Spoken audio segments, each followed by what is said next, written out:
Your mic, Ms. Burry. Oh, okay. I am opening the Zoning Board of Appeals meeting this October 17th, 2024 at 6:03 p.m. Meredith, would you call the roll, please? James Bunn. Present. Joe Circusi. Present. Penny Cutt. Here. Linda Thomas. Here. Bruce Yampolsky. Present. Charlotte Burry. Here. I need a motion to approve the minutes of September the 18th, 2024. So move. Second. All those in favor signify. Aye. Aye. Aye. Motion passed, minutes passed.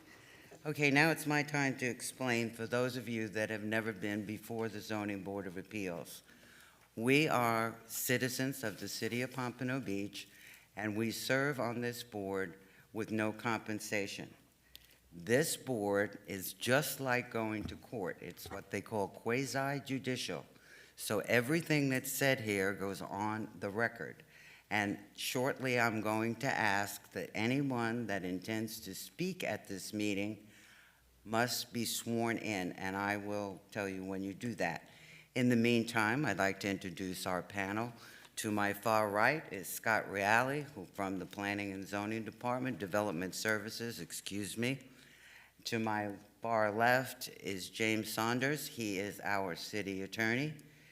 The very pretty young lady that's sitting behind the screen is Meredith, who supplies us with everything that you send us and keeps us in line. The three people to my left are volunteers, as myself, and the two to my right are also volunteers. When it's time for you, and you are the petitioner, to present your case, you will come to that microphone, you will state your name and address, and then Scott Reale will go ahead and read into the record your petition, and then you're able to speak, you're able to cross-examine witnesses. People are able to come up at the proper time to either speak for or against your petition, and also you can rebut them. So at this time, anyone in the audience who just thinks that they may want to get up and speak at this meeting, please stand up and be sworn in.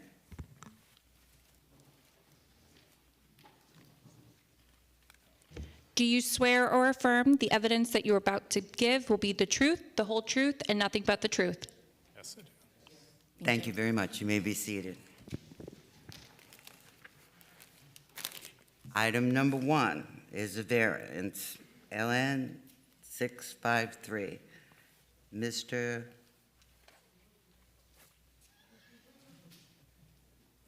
I didn't want to pronounce your name wrong, but you're up. Hello, my name is Dominic, D-O-M-I-N-I-C-K, Crisafulli, C-R-I-S-A-F-U-L-L-I, address 830 Southeast 3rd Terrace, Pompano Beach, Florida, 33060. Okay, thank you. Scott? Thank you, Madam Chair. For the record, Scott Reale with Development Services. I have been sworn in. Tonight, this variance, there are two provisions that the applicant is seeking relief from. The first is from Section 155-5302 D2A, which are the height requirements for fences and walls of the Pompano Beach zoning code in order to allow a 6-foot fence to encroach 1 foot into the front yard, which is 24 feet from the property line, rather than limit its height to 4 feet as required by code.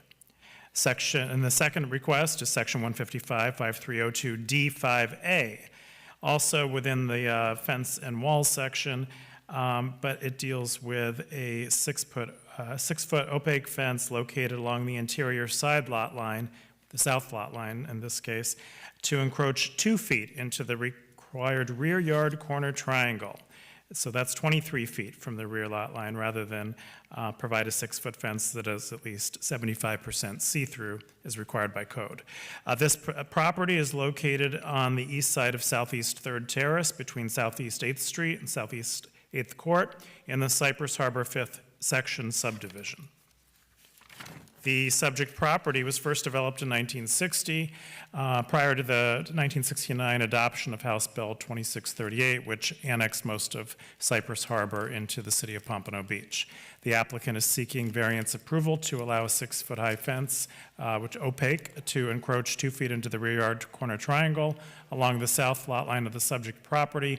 The first 23 feet segment of fencing measured from the intersection of the interior side lot line and the rear lot line, which is the waterway, fully complies with the transparency requirements. The applicant states that the 2-foot encroachment is necessary for privacy because the dwelling unit on the adjacent property to the south is set back approximately 22 feet from the waterway. The setback is considered a legal nonconformity because today's code requires a minimum 25-foot setback from a lot line abutting a waterway. Staff finds the 2-foot encroachment of the solid fence to be de minimis in nature and will not obstruct the neighboring property's water views, which is the primary reason for the site visibility code provision. Additionally, the applicant requests and by the way, there's a picture of this in the staff report. The applicant is also requesting a 6-foot-high fence or gate that encroaches just 1 foot into the required front yard setback.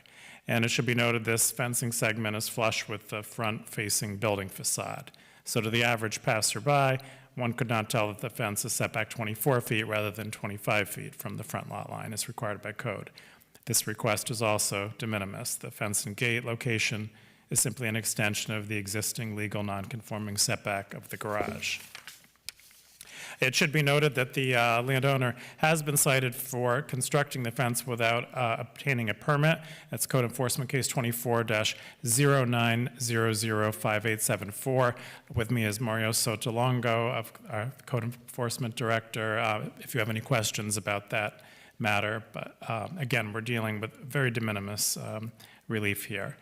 The applicant has submitted an after-the-fact fence variance fence permit, which is BP 246552, and the zoning approval is contingent on successfully obtaining relief through this variance application. As always, there are 8 variance review standards. The applicant has addressed each of these in his narrative, and should the board determine that the applicant has provided competent substantial evidence sufficient to satisfy those 8 review standards, staff recommends the board include the following conditions as part of the order. 1, obtain all necessary governmental permits and approvals, including building and zoning compliance permits. And 2, substantial compliance with the plans submitted with this application and building permit 24-6552. And that concludes staff's report. If you have any questions, I'm available. Thank you. It's your turn. Hello, everybody. First and foremost, I'd like to let you all know that we've been a resident in this house in Pompano Beach since 1998. The part about the not pulling the permit, I inadvertently didn't know because I pulled the original permit when I built the fence back in 2000. So since then, we've had 19 total permits on our property. We're very in tune to Pompano Beach, and we're proud to be here and always do the right thing. Unfortunately, there's no relevance here, but I just wanted to explain that. So, back to the original permitted, the effect would be the fence was built and permitted across that front fence line in the 2000 area. So whether it was code back then or not, there is a gas valve and line that is right behind where the fence sits. So even if it's 4 feet or 6 feet isn't the problem, we couldn't construct the fence there, obviously, because of the gas valve and the gas line being right there, which I can show you guys. See that better now. So you can see the garage, the house is there, the fence I replaced exactly where the original one was, and there's shows you what's behind the fence. And here is also just gives you a perspective with the measurement that I measured, that's a little bit less than a foot. So even if we did try and match the 24 feet, we couldn't physically put a fence there. So if I didn't get approved the variance, I would probably have to move the fence behind that, and this would be a real eyesore on $1 million property in Cypress Harbor that I'm very proud of. So that is my reasoning for this request. Thank you. Anyone in the audience wish to speak in favor of this? Anyone against it? Okay, public hearing closed. Board discussion. Question, you're saying that the fence in its existing configuration was permitted previously? Yeah, I could actually, look how young the house and everything was. Okay, I have the permit somewhere, but this was the original fence back in '02. This is a double shadow box. So, and this, believe it or not, was the original permit, that universal fence pole with the survey from back in the day. You have to talk into the microphone, sir. That's the original permit that Universal pulled from back in the day, and I don't know how they do, where they draw on the thing, but that is the survey and the permit from that original fence back in 2000. And what was the reason for replacing the fence without a permit? I didn't know I needed a permit because I pulled the permit to install a new one. I didn't realize to replace a permit, I had to replace a fence, I needed a permit. So it's my negligence. I'm sure the fence company advised you. No, I didn't do a fence. I did the fence company 20 years ago. I was doing the fence myself now. I wouldn't hire I would never hire. I have 19 permits. I'm an advocate of pulling a permit because it's for my protection more so than some fly-by-night contractor. We have a lot of them down here in Florida. If you ever did anything without a permit, that's a license for them to do the worst job they could ever do. because they don't have the recourse of our city protecting us and being behind us, knowing that's going to be inspected. So, So code enforcement, just, I don't know what happened back in 2000, but it no, got, I'm saying recently, how did we end up here? Code enforcement identified the fence without a permit, or? yes. So, with that said, now it's time to get this variance. I didn't realize the whole front thing. That just came out of nowhere. I had no idea. Like, when I met with Scott, I wasn't even aware that because I kept seeing the 25 feet. 25 feet, you see all this stuff on the internet, on our platform. You know, I see 25 feet, I'm thinking, okay, it's the 25 feet they're talking about from the water. We all know that living on the water, 25 feet is your setback. Well, they both happen to be 25 feet. The sidewalk to the front of the house along with the back. So finally, when I came up with that, I'm like, oh my God, Scott, there's two. So that's how that happened. But the original variance was because on the south side, our house sits 28 feet back from the water. The house next door sits back 22 and change. So I extended the fence. Are we ready to move on to that part? Because I have pictures for that. Because I didn't pull a permit. You're not going to get away with not pulling a permit if you don't need one, obviously, in Pompano Beach. I mean, we've been here since '98, you know what I'm saying? You don't, we don't know that. I don't If you're know. going to speak, you have to speak into the Yeah, microphone. baby. Please don't speak. House was for sale next door, maybe there was inspectors there, whatever.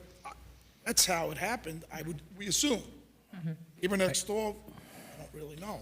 I have a question before you go on. Sir, The fence is exactly where it was before? You didn't move it further either way? oh, sir, original picture, so I have the, And I believe you. If you say you didn't do it, okay. My other question is, you showed a picture of the gas line behind the fence. Yes. Is that feasible to get to it, to shut off, if God forbid anything? yeah, probably that's why they did it and whatever, because you have it. If we had to shift that back, Because you're by a turnoff, and could be, is that an issue partly, or? no, the way it is now, the gas meter Tico, they obviously do it electronically now, but back in the day when they all came, they read. It's not just Tico. If something happens in your house, you have to shut your valve off. So you have to be able to get to it. That's what I'm asking. Yes, sir. Okay. But if we would meet the 25 feet, if we had to move it back, then it'd be really too close for even them to do any work on it or possibly shut it off. So that gas line only feeds your house? Yes. Yes, the meter, it's the gas meter, Meter. and then the line goes underground there, and then into the house and wherever it goes. So where the fence is now, you're asking to add on? No. Oh, sir, I'm asking where it currently is, Yes. it was He's asking. replaced by where it was. Want to keep it like that. Installed from, yeah, I just want Okay. to keep the exact same Okay. configuration. Okay. And you can get to the gas line? That's my question. Yes, sir. Okay, thank you. Yes, you're welcome.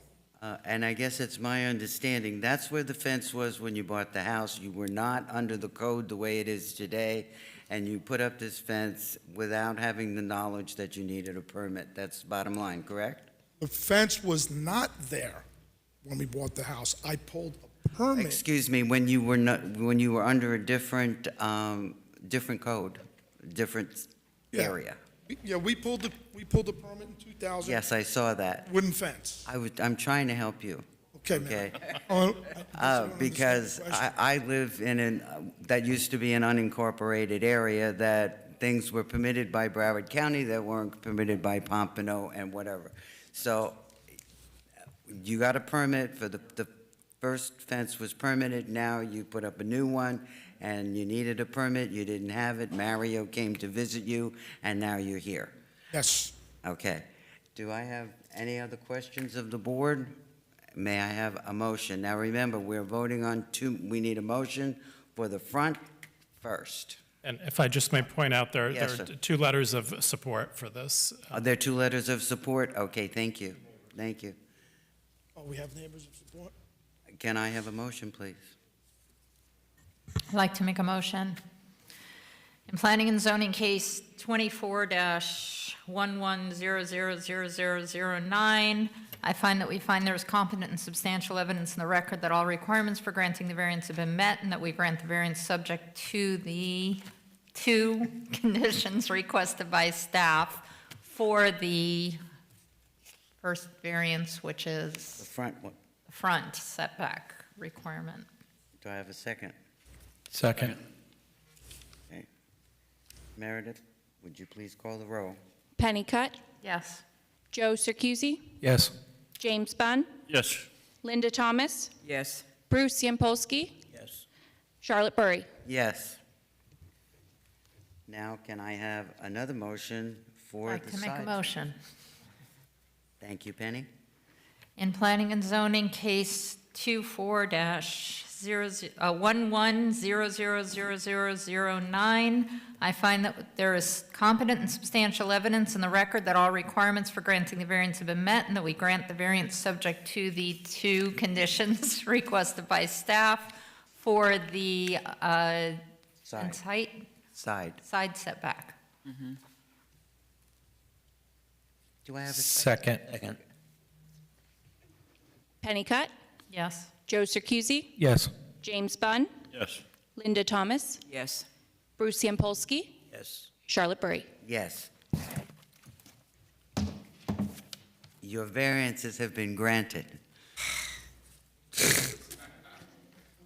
You can keep your fence. You're very welcome. Now talk with Mario so that he gets that straightened out, too. I promise to keep our city proud. We're going to die in this city. We've been here since 19. Right.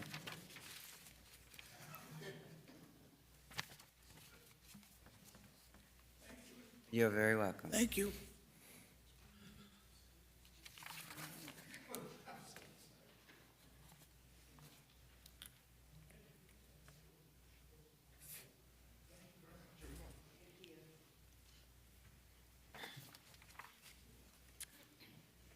We are now on to item number 2, a special exception for a transitional community residence by Ryan.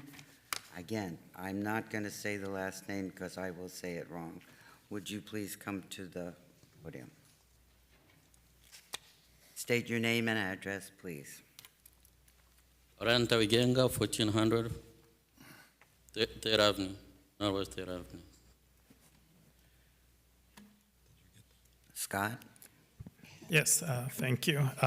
This is P&Z case 24-17000008. The applicant landowner is requesting special exception approval as required by section 155-4202J3C. And this is a transitional community residence. In order to utilize the subject property, which is zoned RS2, for that use, a transitional community residence. The property is located at the northeast corner of the intersection of Northwest 14th Street and Northwest 3rd Avenue in the Pompano Terrace subdivision, which is part of the Northwest CRA.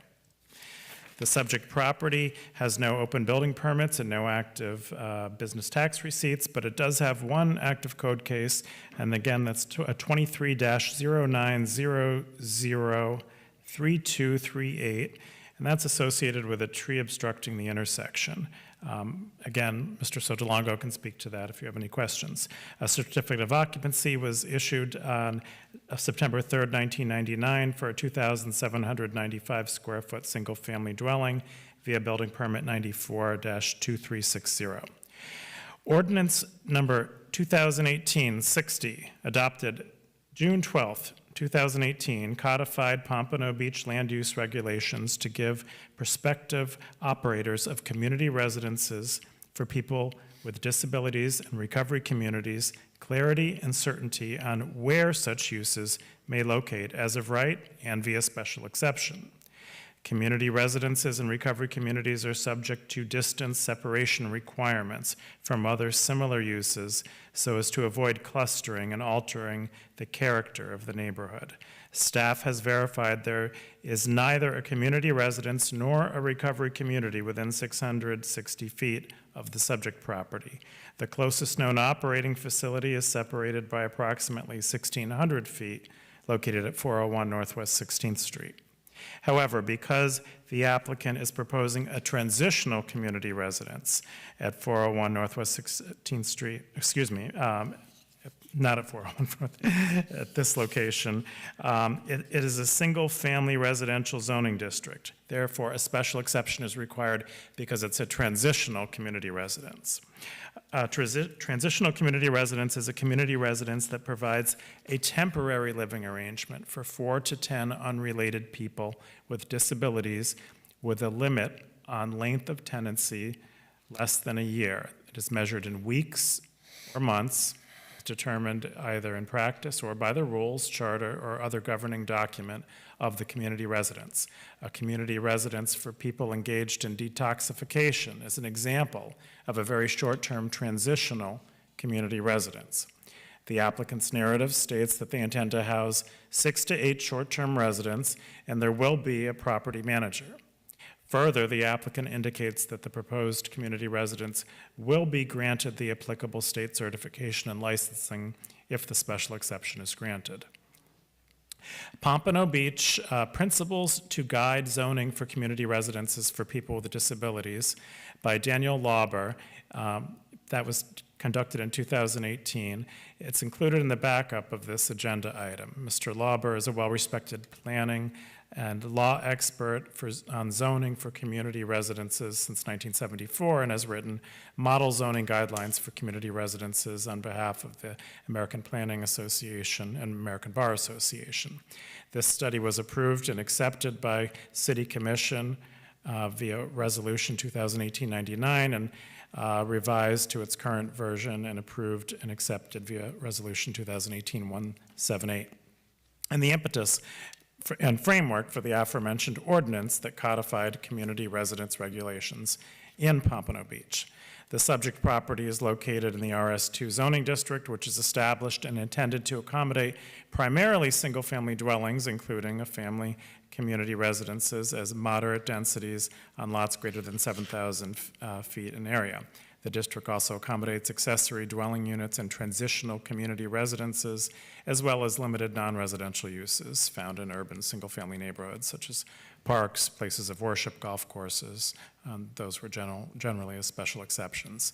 Unlike most applications that are heard by the ZBA, a special exception for a community residence requires only a simple majority vote rather than a supermajority vote, and only on finding that there is competent substantial evidence in the record that the special exception meets certain review standards. And I'm going to read these review standards because they're a little bit different than what you may be used to in other special exceptions and other community residences. This one is specific to a transitional community residence.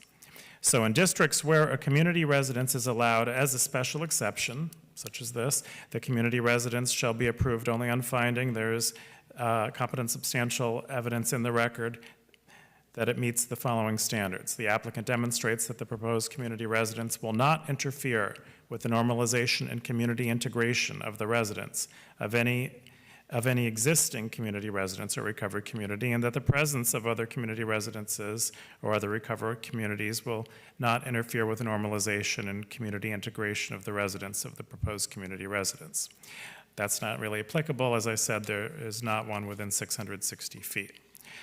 The applicant demonstrates that the proposed community residence in combination with any existing community residences will not alter the residential character of the surrounding neighborhood by creating an institutional atmosphere or creating or intensifying a de facto social service district by concentrating or clustering residences. Again, not generally applicable here. There are no community residences nearby that the city is aware of.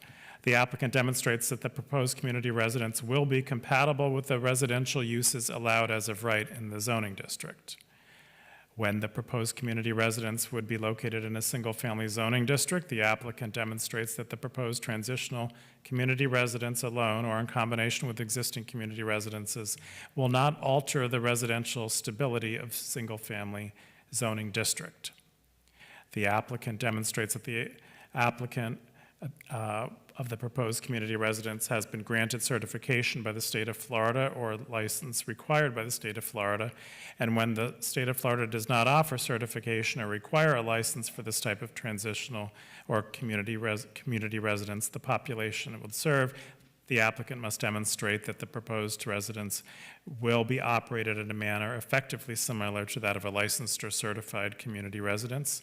Staff will be adequately trained in accord with the standards typically required by licensing or state certification for a community residence. The community residence will emulate a biological family and be operated to achieve normalization and community integration, and the rules and practices governing how the community residence is operated will actually protect residents from abuse, exploitation, fraud, theft, insufficient support, use of illegal drugs or alcohol, and misuse of prescription medications. So those are the review standards. And should the board determine that the applicant has provided competent substantial evidence sufficient to satisfy those review standards, staff requests the board include the following conditions as part of the order, and there are 3 of them. The first is to obtain all necessary governmental permits and approvals, including an approved community residence certificate and a business tax receipt for a rental property. The second recommended condition, obtain and maintain FAR certification or equivalent accreditation.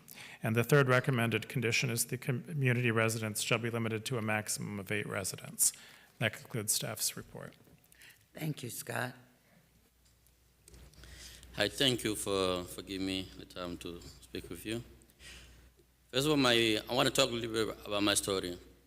My background, I'm come from Congo, and Congo is Central Africa. And one of the biggest motivation for me to have this, it's because of my dad.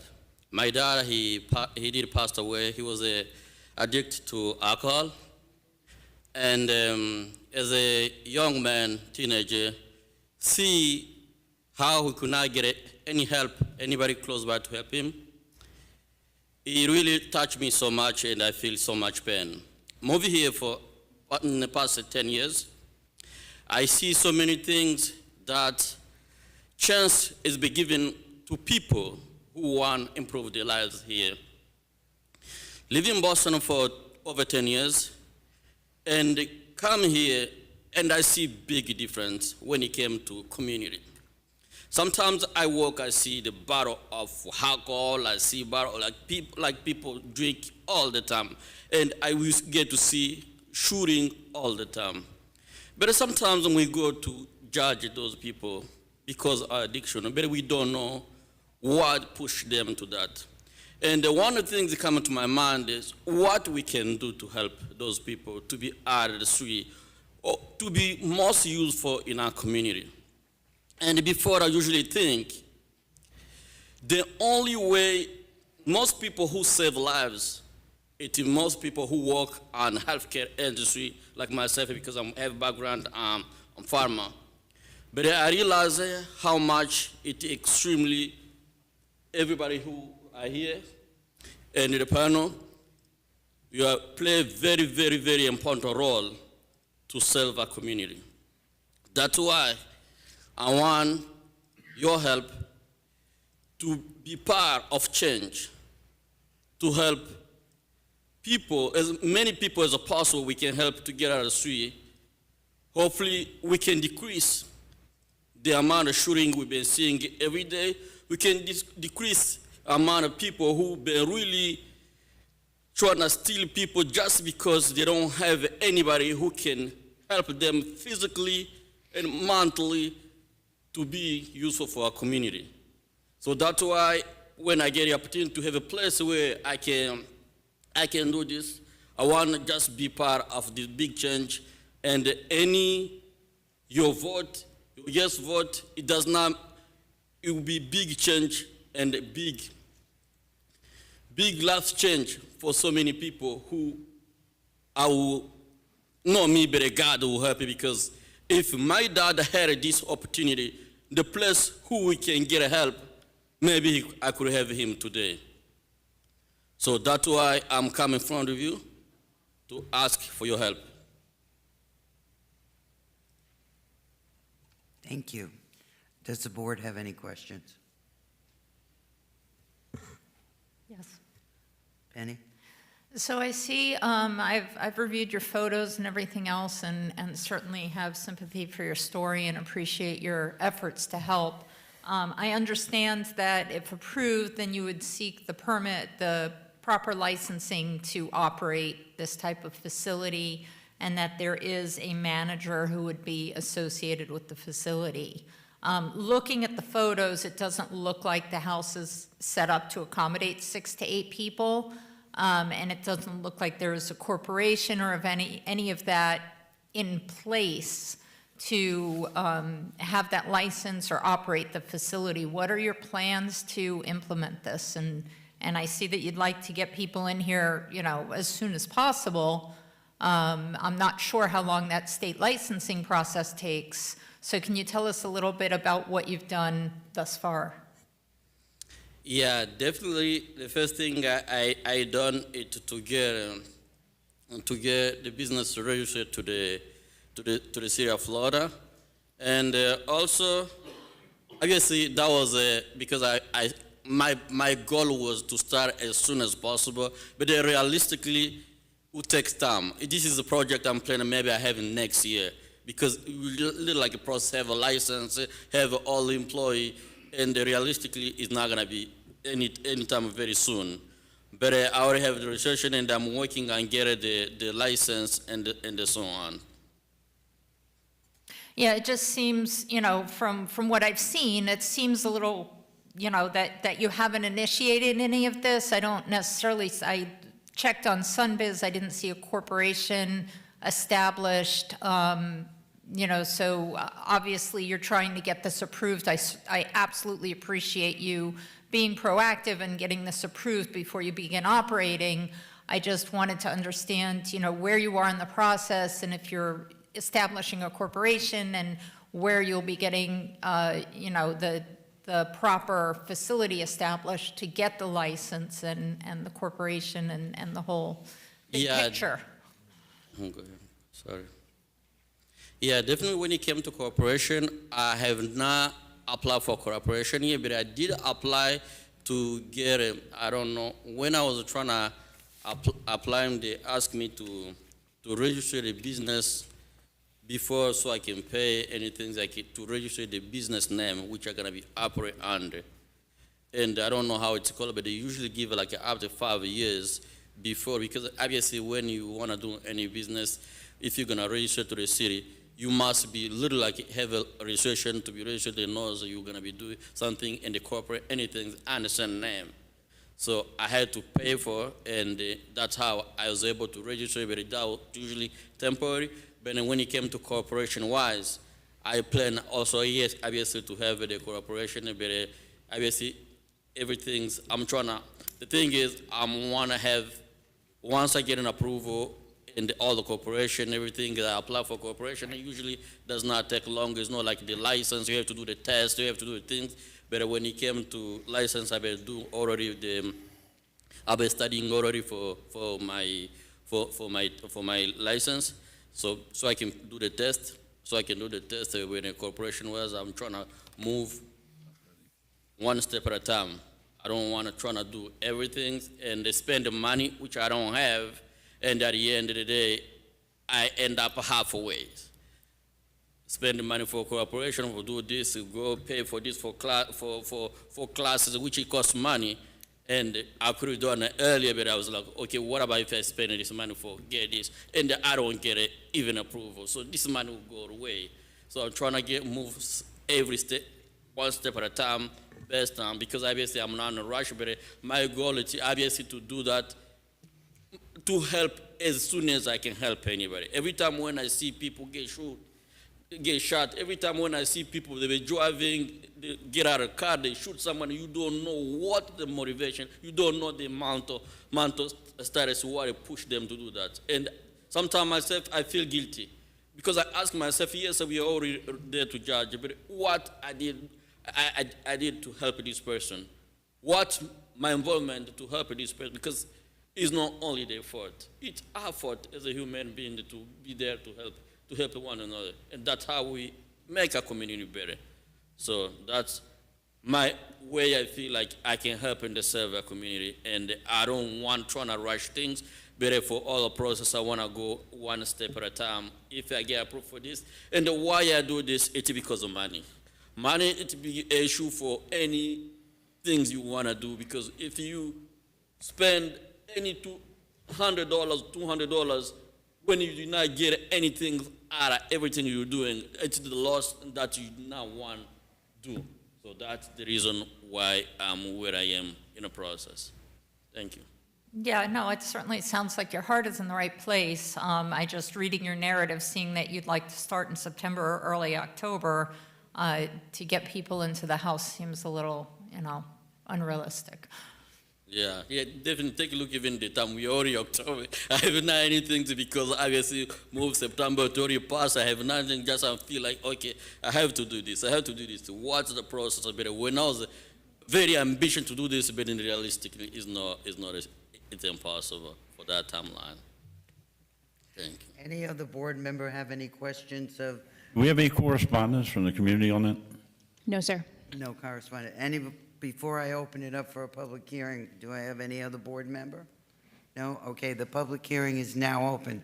Anyone who is in favor of this special exception, please come to the microphone and state your name and address. No one in favor? Anyone opposed to this?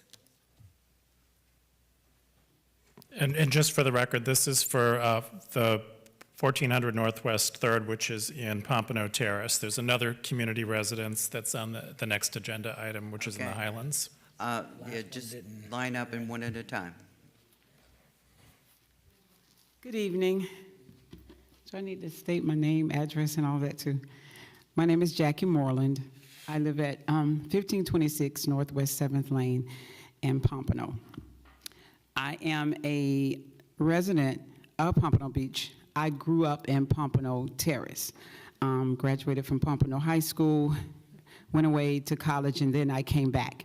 My parents still live, my father died 2 years ago. My mother still lives in Pompano Terrace, 124 Northwest 15th Street. And I am here to speak against the transitional housing. And let me just state this for the record. I work with disabled children. My career of 41 years with the Broward County School Board. This is my 41st year. I work with mentally handicapped students all my life as a part of my career, and then outside of that, I do that as well. So I understand the need to rehabilitate people and have them transition back into the community. But my problem with this house is the location that it's at. It's walking distance between two preschools, Children in the Spirit and Advanced Achievers Academy, and there's a potential of a daycare which is in walking distance opening up as well. And I just have a problem with, I listened to some of the things that Mr. Reel read about what types of people or who would be transitioning in and out of the house. He said a recovery type house. What kind of recovery? Are you recovering from criminal activity? Are you recovering from drugs? Are you recovering from mental health? And then he said 4 to 10 people with disabilities. Well, what kind of disabilities? So you're going to mix possibly criminals and people with disabilities in the same house. And then he said, he mentioned something about detox persons. So that could be a lot going on in that particular house when you're in literally walking distance of two preschools. And I think that we have to take into consideration that, number one. I'm also speaking for Ms. Beverly Smith. She lives directly across the street from the house, and she's against it. And you're talking about homeowners that have been in that community for over 60 years. My mother lives in walking distance, and she's been in her home for over 60 years.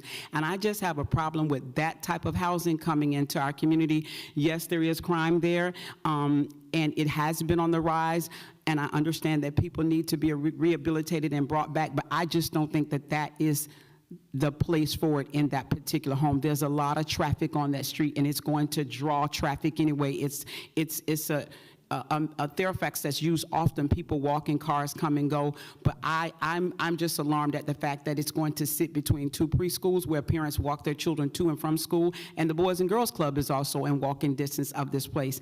And I just think, yes, it's a need for it, but I'm totally against it being in that neighborhood, in that that particular house where he's locating it. Thank you. Thank you.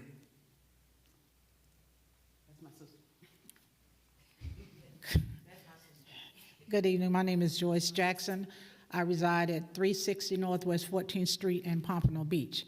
I share your concerns, but I've been living in my home within 500 feet of Mr. Ryan's facility for 32 years. Just like Ms.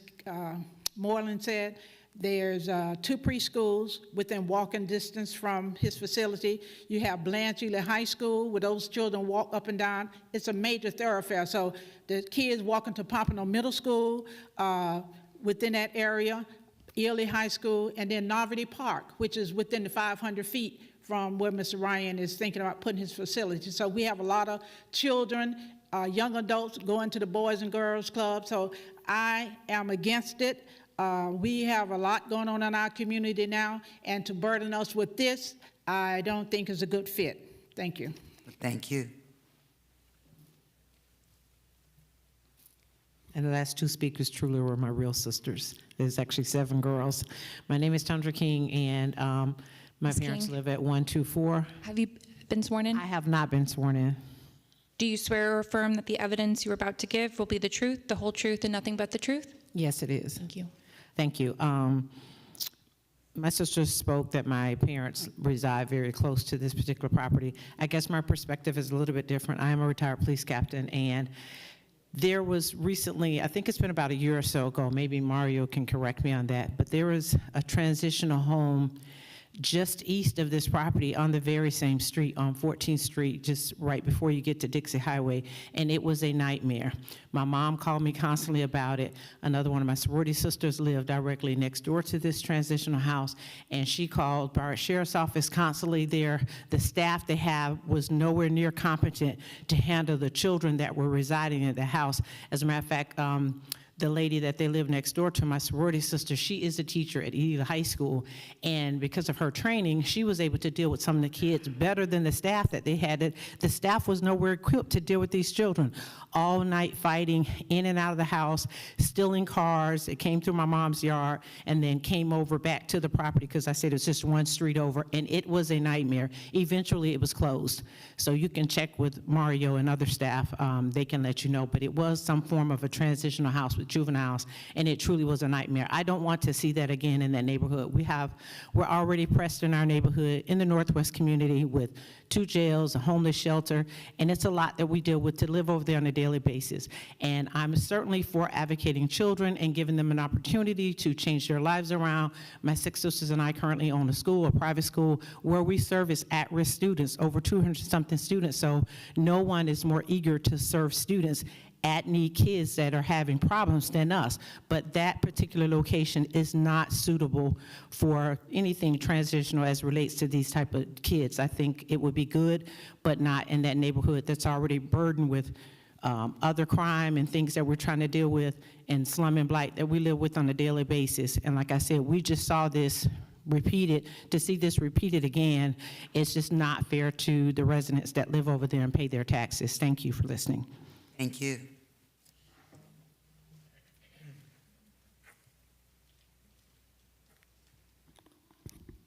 Good evening. Good evening. I'm Beverly Perkins. How's everybody? I have a lot of questions. The only reason I'm speaking against this today is because it's near my home. It's about, I want to say about 5 or 6 blocks from where I actually live. So I do understand Mr. Ryan's concern, but I do have quite a few questions if I might ask him. Go ahead. Okay. You said there will be 6 to 8 disability people living in the house? It's no disability. These people, they are people who come directly from hospital for recovery, and they are adult. That's one thing, because they're not going to be children. Like I see mentioned earlier, this is adult who are already good. They just want someone to supervise them, to help them to not go back how they were before, but they just come directly from a hospital. And this, it's no more than 6 people than we have in the house. Okay, how many bedrooms do you have in the house? I do have about 5 bedroom. 5 bedrooms, and you said you have anywhere from 6 to 8 people. So in other words, you will have people transitioning from the hospital into this home. They just come from hospital And- because they discharge them, they are good, yes. Okay, and this has nothing to do with drugs, No, alcohol, nothing- or any of that? nothing to do Just with drugs. disability? Yeah. Okay, so once these people are healed or rehabbed or whatever, what happens then? Yeah, as soon as it's 3 months and they are good, they go back to community. They go back to the family or community, or they start getting help them to find a job, and they're not gonna be living there anymore. Because we don't have a place to have a lot of people. Okay. And this is actually a very good question. We don't have a place for a lot of people, and the goal is to not have people for a long period of time because there are some other places, someone else, they may need help to be there. So because they may need help to be there, people who are already good want to stay there for a long period of time. So they have to go, and then we can find a place if there is another people who need help to live. And this is a story. I was visiting one, he's not even a friend of my friend, to just see how they operate. There was one person who was also was in a program, and he got recovered. And that person, he served now, he worked he got his license. After recovery, he got his license, and he served as a manager, he lived in it. That's an amazing story. Imagine your son was addicted to something or has some problem, and he healed, and tomorrow you see he got a license, and he started working, and they better his life. As a parent, how do you feel about that? It's very good because he got that chance, and not all everybody will take conscious, but the goal is to just help those who want to have a change. And there's not everybody usually they need help. There are some even people that may recover, but they don't want to go to the community. But these are people who take directly, who come directly from a hospital, and they want that change. Because they are not everybody who needs change. There are people that can tell you, do this, but they don't want to do this. But the people who come themselves, they agree to go to the place they can get a change. Even not all of them they will change, but a few of them they will change. One of them who change, who come to tell them how they get change and how they change their life. It can be a big motivation, not only for him and for everybody who's there. So But you do understand that this is a residential area for single-family homes. You are aware of that? Yes. Yes, so I think it's a good idea what you're doing. I think your heart is in the right place. I just don't think this is a good location for it. A lot of traffic is up and down 3rd Avenue. As a matter of fact, just yesterday, right in front of your house, I had a car accident because of the traffic. It was about 5:20 yesterday, directly in front of your house. That was not in front of my house? Yes, 3rd Avenue. 3rd Avenue? Yes, where this particular location will be. 1500? Yes, yesterday. There was So no what I'm accident saying there. is, Maybe you may be talking to the car which is broke right on the corner of 14. well, let me just say this, sir. There was no accident there yesterday. I work from home every single day. I'm at home. Sir, listen, I've been in this community 60-plus years. I know this area very well. I know my community very well. The area you're talking about is Pompano Terrace. I'm aware of that. So I would love to work with you and see if we could find a different location for this particular facility, but I don't think this is a good location for it. Like I said, the traffic on that street is busy, very busy. We have 3 daycares surrounding that location. And my other concern is that you will not be managing this particular home. You will have a management company managing it. So I would feel more comfortable if you were more in charge, if you were living in there with them. I would feel more comfortable with that. But because of the situation, no. Let me just, if I could, help you find a better location for these people, but that particular location is a single-family home, and we like to keep it as such. Thank you, Commissioner. Thank you. I just want to respond. Can I respond a little bit? Yes. Yeah.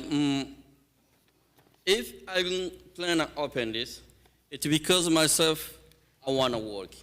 I want to be there 24/7 for me to help people. Do you live in Because Pompano? nobody can do something, any business or anything you want to do.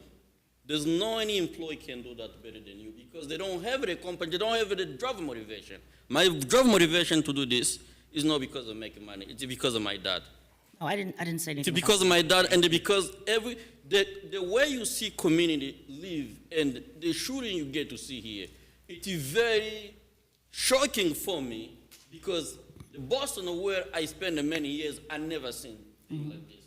And every time when I see that over here, walking around to see people, they are drunk in the morning, at noon, afternoon, I get shocked by, and only question always come up in my mind, what I can do for change. And if I was in a different location, I could never think it that way. I could never even come up to my mind that to do anything like this because I see everything it's in the best place. Yeah. Well, Mr. Ryan, I'm not going to hold you any longer. I feel your passion. I can feel that you're passionate about this, and I would love to work with you for a different location for this particular disability house, and I would love to do that. But by the way, before I leave, do you live in Pompano? Yes, I live in Pompano. You live in Pompano. Okay. You Thank said you. you live close to my house. Pardon me? You said 5 blocks from my house, right? You live at this address where this is? I do Okay. live in that address. Yes. Okay. Thank you. Thank you, Commissioner. It's good to see you. Is there anyone else in the audience that wish to speak against this petition? Hearing none, public hearing closed. You have to talk to the microphone, ma'am, please. The tape recorder can't hear you from back there. I just want a question clarified. He said a recovery. What type of recovery? Is it surgery? Is it alcohol? Is it drugs? What type of recovery that these persons living in this house will be coming from? Because that makes a difference. If you have people recovering from alcohol or drugs, and again, we have Pompano Middle walkers, Blanchie High walkers, the 2 preschools. I'm just interested in what kind of recovery house it will be from drugs, from alcohol, from surgeries, from BBLs. I don't know. I mean, what kind of recovery? It focus more for people who recover from, it may be surgery, it may be mental health, it may be smoking or drinking. That's most focus. Okay, and that's what I have a problem with. Because my only motivation is, especially when it came to drinking. I know usually drinking and smoking, people who smoke, it's extremely hard for them to quit smoking. We're getting a little And the people who drinking, they also, it's not extremely hard, but sometimes you get like my dad. He can stop for 3 months and you feel like he's good. I think we're and then getting he come kind of back. totally off subject I'm here. good. I just Thank you. wanted that Thank answer, you. and that's why I have a problem with, because of what it is in a. Yes, and I think maybe some of these board members would like to ask those questions. Thank you. Okay, public hearing closed, board discussion. Rick, you want to say anything? No? No board discussion at all? Yes, board discussion. I was just Okay, letting everybody Penny. else go first. Okay, go first. No, I wanted everybody else to go first. Yeah. Well, I too had the same questions that Ms. Perkins had asked too on the recovery. Is it surgery? Is it drugs? Is it whatever? And I think you've kind of answered that. So maybe my board doesn't have any other questions, so I don't have questions. I have board discussion. you have board discussion. Well, go right ahead and discuss. So from what I'm hearing, I do hear a lot of conflicting responses, whether it's 5 people, 6 people, 8 people, the type of potential residents that would be treated here, the lack of a business plan, it sounds a lot like a chicken or an egg situation. I certainly respect the applicant's goal of getting the location approved, but in most cases like this, when we hear them, we have a licensed facility coming to us looking to purchase a property to operate their business. And in this case, we've got someone looking to get a special exception approved when they don't necessarily have a comprehensive business plan, anything licensed, a corporation, you know, a clear plan of action for what they want to do with the facility. So I don't really see how, in good conscience, I could support a special exception for a facility that's yet to be determined, yet to be operated by some future potential operating entity, yet to be licensed, when, you know, it doesn't sound like, you know, again, it seems like a chicken or an egg situation. I agree. I think what he wants to do is something that's needed, but I don't think it's ready. You know, you got to go through the proper channels, the paperwork, and all that stuff. And, you know, that's like saying, let me have this, and I'm going to come back later with all that other stuff. And to me, it's like you're putting the cart in front of the horse. Anyone else from the board wish to speak? Not really knowing the type of staff that you're going to need. You know, what type of staff will you need to accommodate whatever the services that he's planning on providing? And not only that. Yes, I believe that Penny for them and everything. And again, I understand your passion. You are a very, very passionate man for people, and that's wonderful. But I don't think that you're quite ready. But that's not up to me alone. The board has to make the decision. If there's no further discussion on the board, can I have a motion, please? I'd like to make a motion. Madam Chair, before you do that, Yes. I just need to ask staff. I know we've had applicants come before the board who intended to do the emergency surgery types of activities. Is that the same type of application that's before us? Would that fit the same proposed use? That, the one you're referring to, we put under as a transitional community residence because it didn't really fit anywhere else. I think this is more of a transitional community residence based on the definition of, an example is people engaged in detoxification. It's short-term, it's treatment, that's what we're talking about here. Again, not knowing the specifics, but ADA covers a whole litany of what a disability is. It could be addiction, it could be a physical impairment. Yeah, the reason I bring that up, this board may remember we've had a couple of applications that have come through, and I think that it was primarily cosmetic surgeries that were being discussed. But, yeah, and that may be something that staff needs to consider, because when those terms are brought up, there's a host of other things that now get pulled in that may be under the guise of transitional, it may fit, but in the true sense, I think that's it's putting a whole pig in a small can. So that might be something we need to think about. Yeah, I certainly understand what you're saying and reminding us of, but based on the applicant's narrative and the testimony that we've heard here tonight, I don't think that's the scenario here contemplated for this special exception. Any further board discussion? I'll have a motion. In planning and zoning case 24-17000008, I find we move there is competent and substantial evidence in the record that all requirements for granting the special exception have been met, and that we grant the special exception subject to the 3 conditions requested by staff. Second. Penny Cutt, No. James Bunn, No. Joe Circusi, No. Linda Thomas, No. Bruce Yampolsky, No. Charlotte Burry. No. I'm very sorry, but your special exception has failed. And this board will now take a 10-minute break.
Okay, the Zoning Board of Appeals is back in order, but before we continue with the item number 3, is there anyone in this audience that wishes to speak that was not sworn in at the beginning of this meeting? If so, please stand up and you can be sworn in. Okay, so everybody that's going to speak, oh, there's one back there. Do you swear or affirm that the evidence you're about to give will be the truth, the whole truth, and nothing but the truth? Thank you. Thank you. Item number 3 is a special exception for a family community residence. John Keynes? Jordan, excuse me. My glasses aren't strong enough.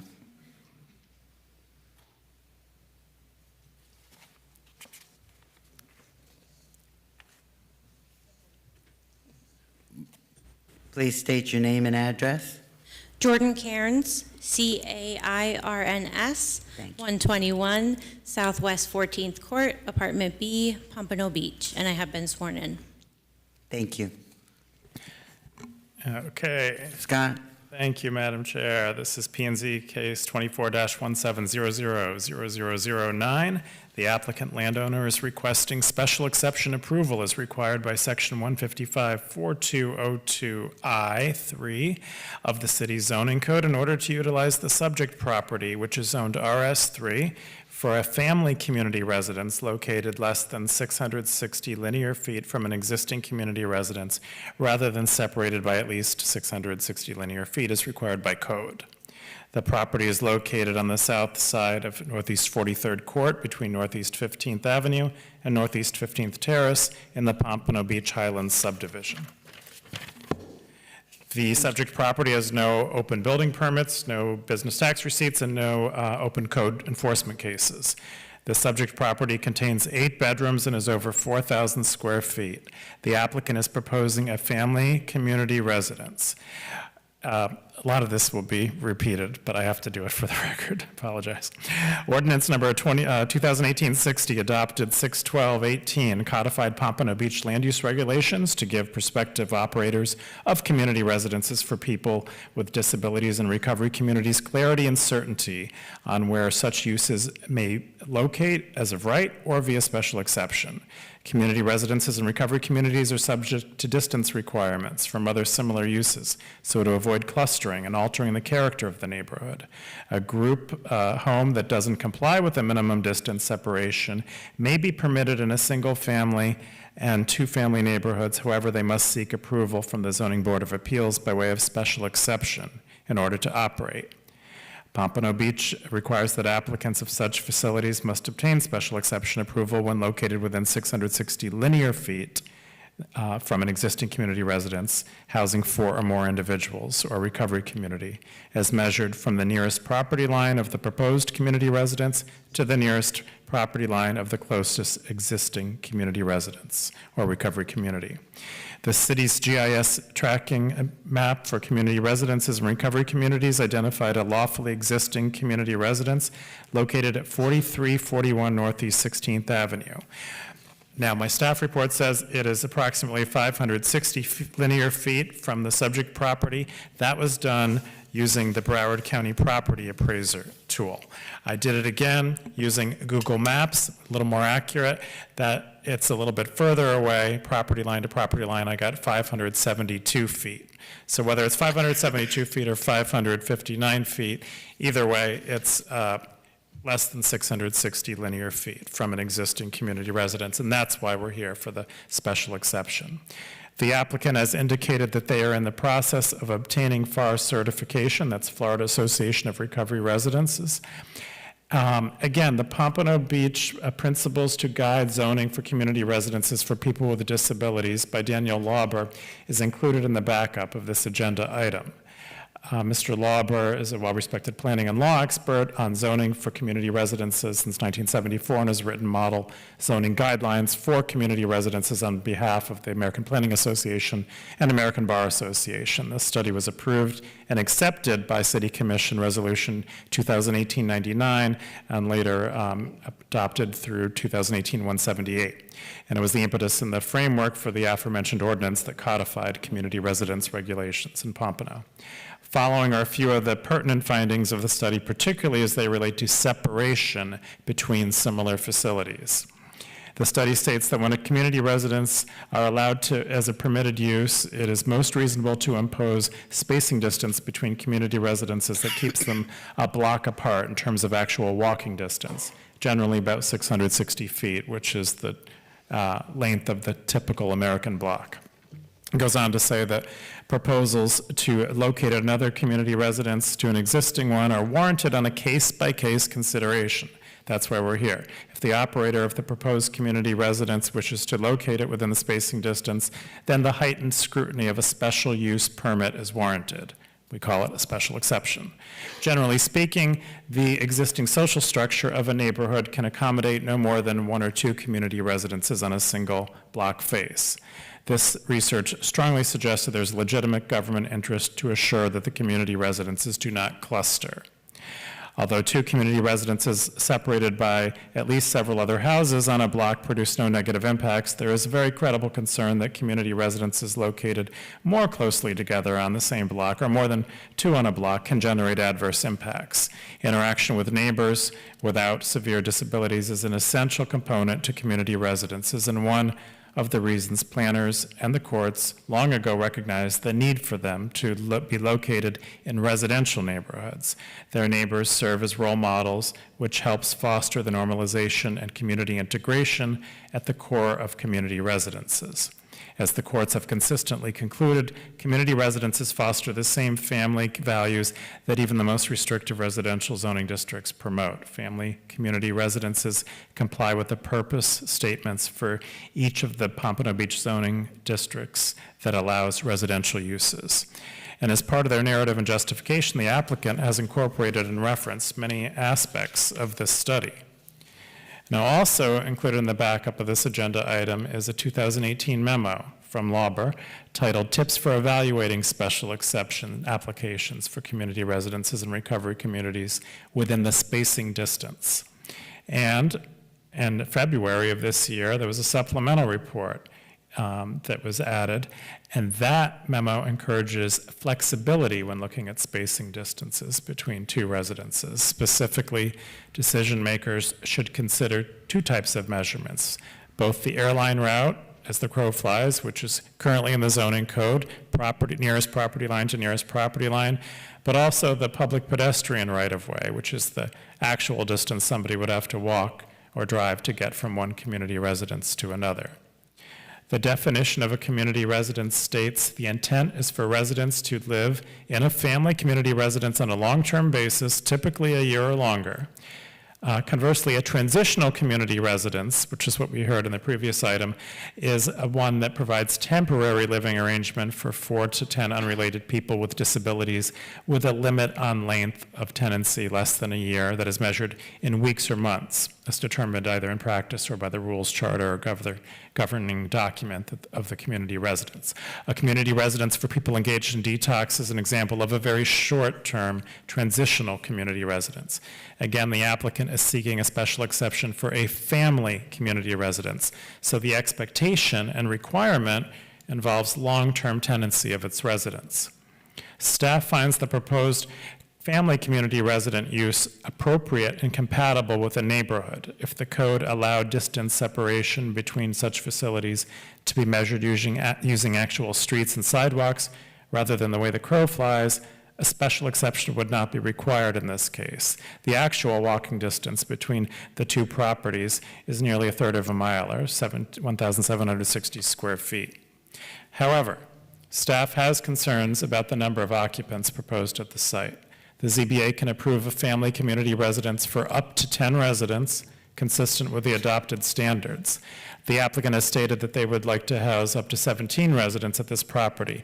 The operator of the proposed community residences for more than 10 individuals with disabilities can seek zoning approval through an administrative reasonable accommodation process, subject to a decision by the Development Services Director, if it can prove therapeutic and/or financial need for more than 10 residents and demonstrate that the home will emulate a biological family. Spacing and licensing certification requirements would still apply, of course. Now, the sheer number of residents under one roof coupled with the limited parking may negatively impact the immediate neighborhood and may negate the modality of a family community residence, which is intended to emulate a family in most every way. It is difficult to imagine how more than 10 individuals can successfully emulate a biological family. The home may begin to take on the characteristics of a mini institution rather than a family or a residential use. Now, the zoning code requires that a community residence provide a minimum of 2 parking spaces plus 1 space located within 1,200 linear feet off-site for each resident who maintains a motor vehicle on the premises. Unlike almost all other applications heard by the ZBA, a special exception for a community residence requires only a simple majority vote rather than supermajority, so 4 out of 6 rather than 5 out of 6. Moreover, in this case, there are only 2 review standards to consider when a community residence seeks a special exception because of the separation requirement. And those standards are included in this report, and I do want to read those standards. They are, when the proposed community residence arrangement is required to obtain special exception because it would be located within 660 linear feet of an existing community residence or recovery community, the applicant must demonstrate that the proposed residence will not interfere with the normalization and community integration of the residents of the existing community residence or recovery community, and that the presence of other community residences or recovery communities will not interfere with the normalization and community integration of the residents of the proposed community residences. And the second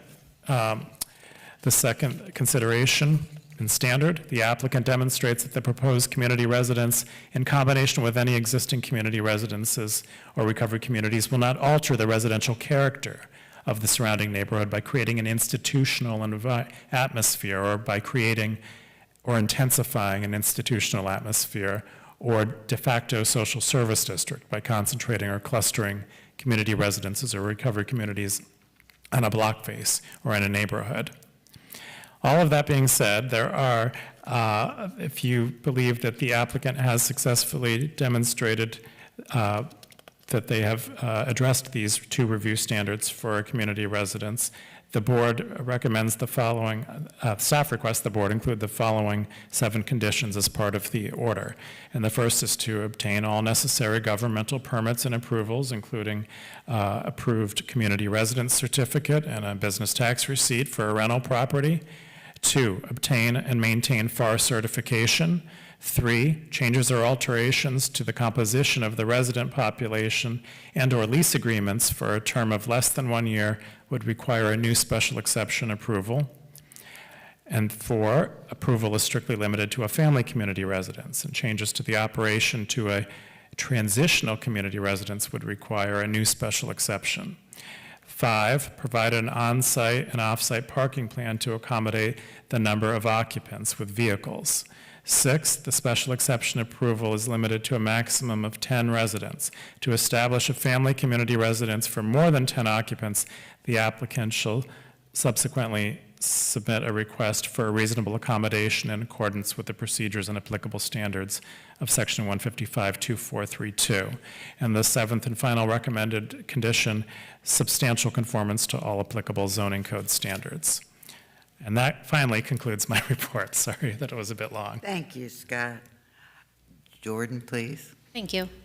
I'm here this evening on behalf of the applicant, Lindsay Norwood, seeking approval of special exception regarding the spacing distance between the proposed family community residence located at 1520 Northeast 43rd Court in Pompano Beach, and currently existing transitional community residence located at 4341 Northeast 16th Avenue, also in Pompano Beach. The City of Pompano Beach allows a family community residence as of right in District RS3 if it is at least 660 linear feet from the closest existing community residence, housing 4 or more individuals as measured from the nearest property line of the proposed community residence to the nearest property line of the closest existing community residence. Despite multiple requests, we have not been supplied an exact as the crow flies measurement by the City of Pompano Beach. However, it was communicated in our meeting with the principal planner that the proposed family community residence and existing transitional community residence are 580 linear feet, or as the crow flies, from one another. Thus, we are required to apply for a special exception. It is important to note the difference of 80 feet, or 15/100ths of a mile, between the distance permitted as of right and the distance that requires a special exception regarding the previously mentioned properties. Since allowing the proposed family community residence to operate within the codified distance of 660 linear feet is what is being requested, I'm going to discuss 2 methods of measurement utilized by the City of Pompano Beach in determining that spacing. I will frequently refer to Daniel Lauber, who wrote Pompano Beach, Florida, Principles to Guide Zoning for Community Residences for People with Disabilities in June 2018, and the subsequent memorandum to that study in February 2024 for the City of Pompano Beach. Mr. Lauber writes about the use of 2 methods of measurement: as the crow flies, which is a straight line from one resident's property line to another's property line, and pedestrian right-of-way, which is the actual path a resident will walk from one residence to another. Let's first look at the method of measuring as the crow flies. Mr. Lauber in his memorandum states, even though the first method to determine permitted uses is more precise, it has some flaws in the real world and is impractical to use for determining whether a proposed use should be a permitted use. Instead, the study recommended employing the radius, or as the crow flies, approach for the initial determination of whether a proposed community residence or recovery community qualifies to be a permitted use, since it's practical, predictable, and feasible. Lauber continues, the as the crow flies radius around the closest existing community residence was intended to be used only as the first level of review to administratively determine whether a proposed community residence is a permitted use. During the first level of review, the City of Pompano Beach determined that although a permitted use per the city's zoning code, a special exception would be required to operate this family community residence at the proposed location.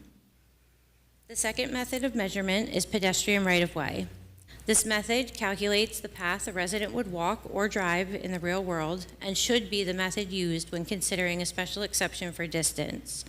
While Mr. Lauber states that utilizing the pedestrian right-of-way approach is impractical for determining spacing to be allowed as a permitted use in a level 1 review, he confirms it definitely should be used when determining whether to grant a special exception when the city conducts a case-by-case review of an application to locate within the applicable spacing distance.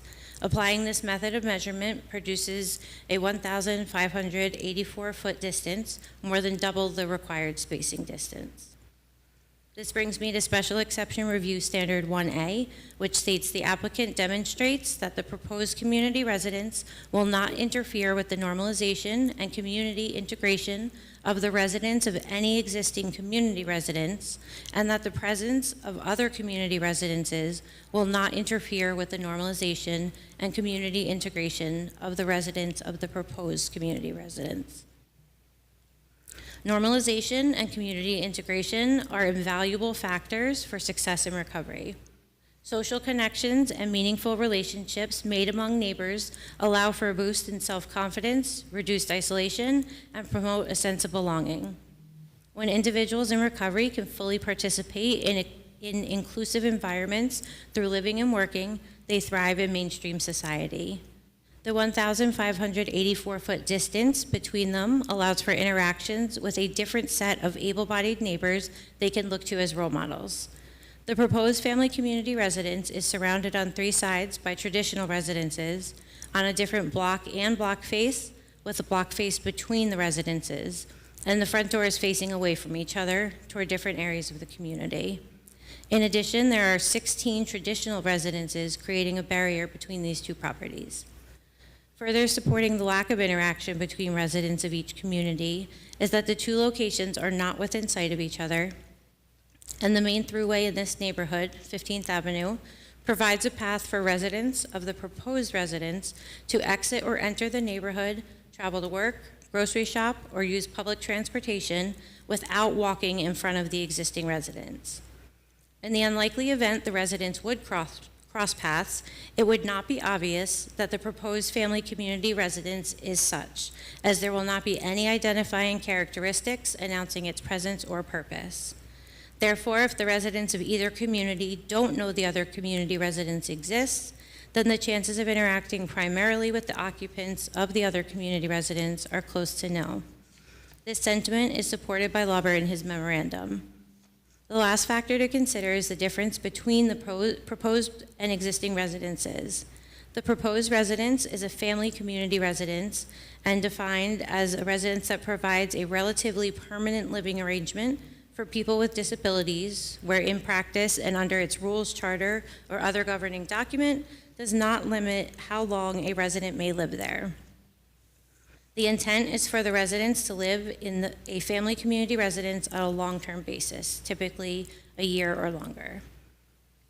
The existing residence is a transitional community residence and defined as a residence that provides a temporary living arrangement for 4 to 10 unrelated people with disabilities, with a limit on length of tenancy less than a year that is measured in weeks or months, as determined either in practice or by the rules, charter, or other governing document of the community residence. Both definitions can be found in Article 4, Part 2 of the City of Pompano Beach zoning codes. Residents of the existing transitional community residence stay less than 1 year, which lowers the chance of interacting with residents of the proposed community even further. The benefit of having a family community residence in the City of Pompano Beach is that the longer a resident stays, the more they integrate into the community by interacting with neighbors, forming relationships with them, and developing connections to the city and neighborhood. A resident's contribution to the neighborhood and the greater city will have a lasting impact on not only the present but the future. This brings me to Special Exception Review Standard 1B, which states the applicant demonstrates that the proposed community residence, in combination with any existing community residences, will not alter the residential character of the surrounding neighborhood by creating an institutional atmosphere or by creating or intensifying an institutional atmosphere or de facto social service district, by concentrating or clustering community residents on a block face or in a neighborhood. I'd first like to refer to Lauber's comment in his principles to guide zoning for community residents for people with disabilities. It is written, impacts of community residents have been studied more than those of any other small land use. Over 50 statistically valid studies have found that licensed community residences, not clustered on a block face, do not generate adverse impacts on the surrounding neighborhood. They do not affect property values, nor the ability to sell even the houses adjacent to them. They do not affect neighborhood safety, nor neighborhood character, as long as they are licensed and not clustered on a block face. They do not create excessive demand on public utilities, sewer systems, water supply, street capacity, or parking. They do not produce any more noise than a conventional family of the same size. All told, licensed, unclustered group homes, recovery communities, and small halfway houses have consistently been found to be as good a neighbor as biological families. He goes on to state, the evidence is so overwhelming that few studies have been conducted in recent years since the issue is well settled. Community residences that are licensed and not clustered on a block face do not generate adverse impacts on the surrounding community. The city's concern in granting a special exception is the potential adverse impacts the location of the proposed community residence could have on the neighborhood.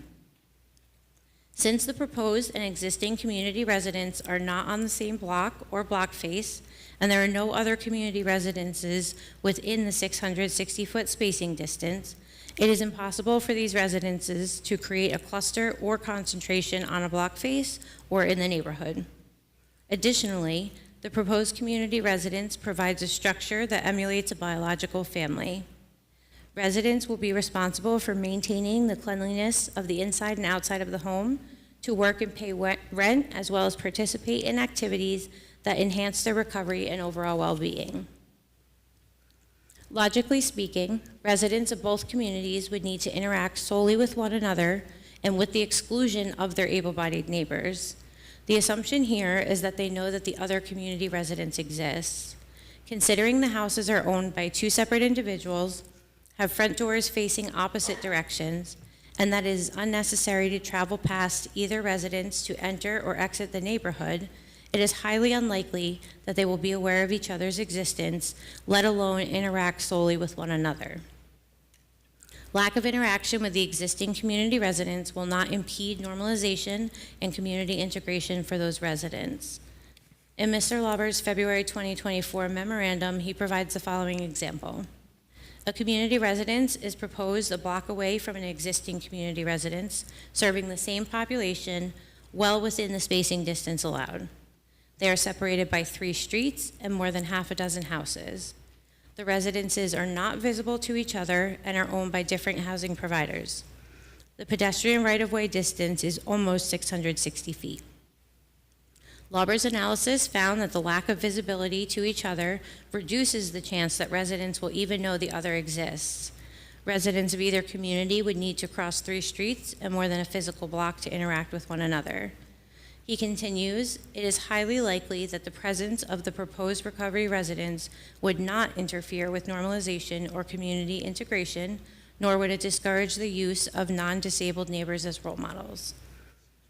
The conclusion Lauber stated is that given the actual ground distance between the 2 sites, which are under different ownerships, and their juxtaposition so that they aren't visible to each other, it's likely the residents of each won't know that the other one even exists. Consequently, it's likely that neither sober home would hinder normalization and community integration at the other one. It's likely that the special exception should be granted. The residences in question this evening are separated by an entire block face, 2.5 blocks, and at least a dozen other houses. They, like the residences in the example, are not visible to each other and are owned by different housing providers. The pedestrian right-of-way distance is 1,584 feet, more than double the required spacing distance in Pompano, as well as the distance given in the example. Lastly, we agree with Mr. Lauber when he stated, it is vital to stress that the decision on a special exception must be based on a record of factual evidence and not on neighborhood opposition rooted in unfounded myths and misconceptions about people with disabilities. As explained earlier in Lauber's report, restrictive covenants cannot exclude a community residence for people with disabilities, and such restrictions are, of course, irrelevant when evaluating an application for the special exception.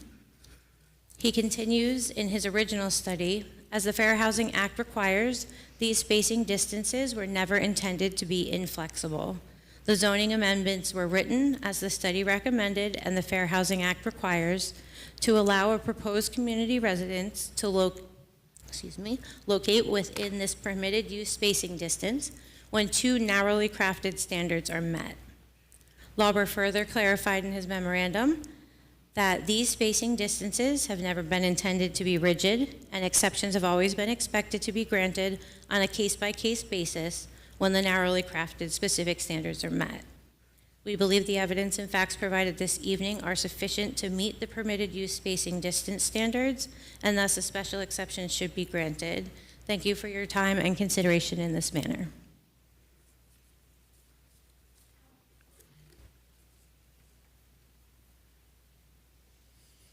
Hi, my name is Lindsay, L-Y-N-D-S-E-Y, Norwood, Norwood. My address is 815 Southwest 17th Street, Fort Lauderdale, and I have been sworn in. So I'd like to start by expressing my gratitude to all of you for allowing me the opportunity to address a matter that is of great importance to me. That is why I have written it down. In light of the discussion surrounding the special exception, I kindly ask that you consider my perspective as the owner of We Step Up Sober Living. in your decision-making process. It's my intention to provide you with a clear understanding of who I am and the motivations behind my desire to establish this recovery residence in the first place. 2.5 years ago, I found myself in a state of profound loneliness and despair. Despite being educated, I struggled to maintain stable employment, relationships, manage my home, and most critically, I was unable to remain sober for any significant period of time. My life revolved around the constant need for alcohol or drugs, or at the very least, planning my next use. I was far from the person I had aspired to be growing up. I felt lost and trapped at a dead end with no support system to rely on. After enduring years of progression alongside a series of unfortunate events that I now regard as blessings, I found myself on a flight from Tennessee to Miami in search of serious and critical help. I was filled with fear and had no understanding of what long-term inpatient treatment entailed, nor was I aware of its potential impact on my life. At that moment, all I recognized was that I had exhausted all my options and had lost faith in my own ability to endure the pain and despair that controlled me. Having attempted to take my own life merely 6 months before this flight, I was prepared to explore any avenue I could for help.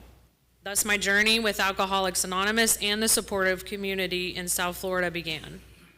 I could take the entire night to recount the intensive work that took place in those next few months, but I'll spare you. Instead, I wish to share with you who I am now. I must admit that I'm still not the individual I once aimed to become. In fact, I've surpassed that aspiration. Currently, I not only hold stable employment in Pompano, I have a career in human resources at a global leader in the outdoor and recreational market. In this role, I oversee more than 100 hourly employees daily and have fostered positive relationships with nearly all of them. A significant aspect of my work involves engaging them with this community, particularly through initiatives such as beach, waterway, and park cleanups. In addition to building a career that I once deemed very unlikely, I have simultaneously established a small baking business from my home. This is a side note, but it's also a dream of mine to make people happy with sugar. So additionally, I'm deeply engaged in the recovery community, attending 2 to 3 meetings each week, sponsoring several women, staying involved in the alumni program connected with the treatment center where I was a patient, and dedicating a significant portion of my free time to welcoming people into my home for a warm meal or a safe place to hang out. In the current economic environment, it may seem unusual to express such a sentiment, but I do find myself in a relatively stable financial position as well. While I face challenges with rising grocery cost, as I'm sure everyone does, my emphasis here lies in my contributions to the community. I now have a home and consistently pay my rent. I ensure that all my bills are settled on time. And after fulfilling these obligations, I still manage to give back financially and of my time, whether it be to local organizations, my AA groups, or the individual who is homeless standing on the corner of Atlantic. I take pride in maintaining my home today, keeping my yard well kept, and fostering relationships with my neighbors. I've moved away from isolation and strive to be of service wherever possible. These activities are not merely tasks that I undertake, they are integral to my identity. And none of this would have been possible without the support of the recovery residents and community that I experienced, which inspires my desire to create a similar one myself. Upon my departure from treatment, I emerged as a sober individual on the path to healing, but I was still very apprehensive. This was an entirely unfamiliar environment, and now I had to learn how to navigate a sober and meaningful existence. Returning to my hometown in Tennessee was not a viable option, as it was fraught with too many painful memories that I would have to confront so early in my recovery. I also lacked the supportive network that I had benefited from during my months in treatment. So I resolved to remain in Florida and relocate to a recovery residence. Unbeknownst to me at that moment, this choice would profoundly alter the course of my life. I'm unsure of your knowledge regarding addiction and recovery. However, my experiences have taught me that addiction is not merely about the consumption of drugs or alcohol. It fundamentally relates to our struggle to navigate life as life presents itself. Consequently, many of us exit treatment resembling children in their emotional development. Although I was in my early 30s, lived in a home, and held a job at the time, I realized that none of these aspects truly ever belonged to me. and I lacked the skills necessary to care for myself or others. Simply put, I was ill-equipped to contribute anything meaningful to society. Upon my arrival at the recovery residence, I was focused and motivated to obtain the essential resources for my recovery, which were crucial for enhancing my life. More significantly, this environment enabled me to thrive. It provided the precise support and community necessary for me to allow my own potential to grow. Eventually, I took on the role of house manager, overseeing the recovery residence where I resided for 2 years, which just happens to be situated in the same neighborhood where I aspire to establish my own. The reasons for remaining in a sober living environment such as the one I experienced are numerous and compelling. Such a residence not only offers a secure place to rest at night, but also fosters a sense of community. For individuals in the early stages of recovery, being among peers who share similar aspirations and challenges is essential for achieving success. Additionally, these environments provide a structured framework, including rules such as completing daily chores, adhering to curfew, being drug tested, and attending a specific number of program meetings each week.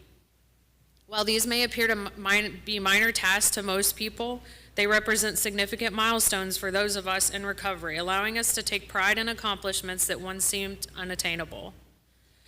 Further, this community is vital for many who have relocated from other states, such as I did, and may be estranged from their families for various reasons. Being part of such a community enables us to create a new support network, a new family we can trust and depend on. This network helps during challenging times and teaches us the importance of compassion and giving back to others. Without a recovery residence like the one I aspire to establish, these transformative experiences would not have been possible for me. The prevalence of this disease is evident on the streets of Pompano, and regrettably, it's not an issue that's going to resolve itself. Numerous treatment centers offer detoxification services and the chance to regain mental clarity. However, the question remains, what occurs after this initial phase? With the recent legislation in South Florida prohibiting homelessness and sleeping on the streets, what are the subsequent implications? It's even more crucial now to consider the establishment of a robust recovery residence where one can build a foundation that can endure life's challenges. Now, I'd like to emphasize that a flop house and a recovery community are inherently different concepts, and I trust that I've clarified the type of overcrowd a residence with as many individuals as possible, nor do I wish to welcome anyone into my community who does not possess a genuine desire to pursue a life of recovery. This environment does not resemble a house filled with transient individuals loitering outside and creating disturbances. Instead, it embodies recovering men gathering for dinner in the evenings together, sharing laughter in front of the television in their living room, and participating in weekly meetings within their home, fostering bonds, personal growth, and collective learning. I understand that we're not personally acquainted, and I don't wish to make assumptions about your thoughts.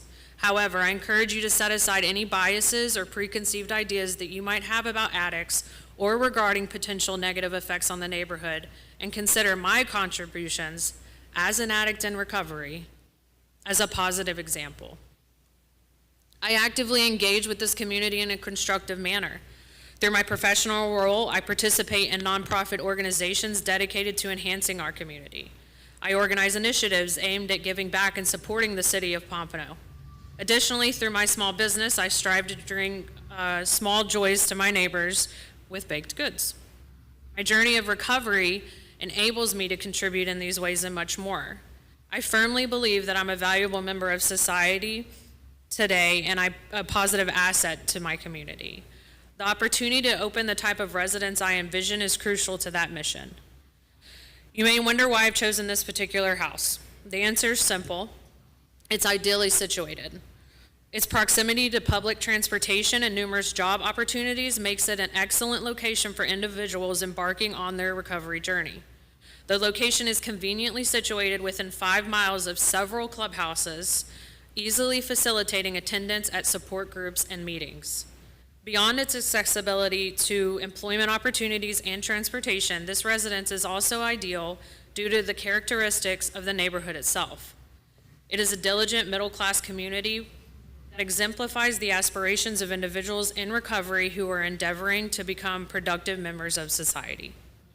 In conclusion, I'd like to leave you with 2 lists of names. The first list is as follows: Elijah, Kenny, Ben, Corey, Joey, Buddy, Brent, Elliot, Tammy, Justin, Kevin, Joe, Samuel, Alexandra, and Nick. These are all the people who I've personally known that have died in the last 2.5 years that I've been here in South Florida from this disease.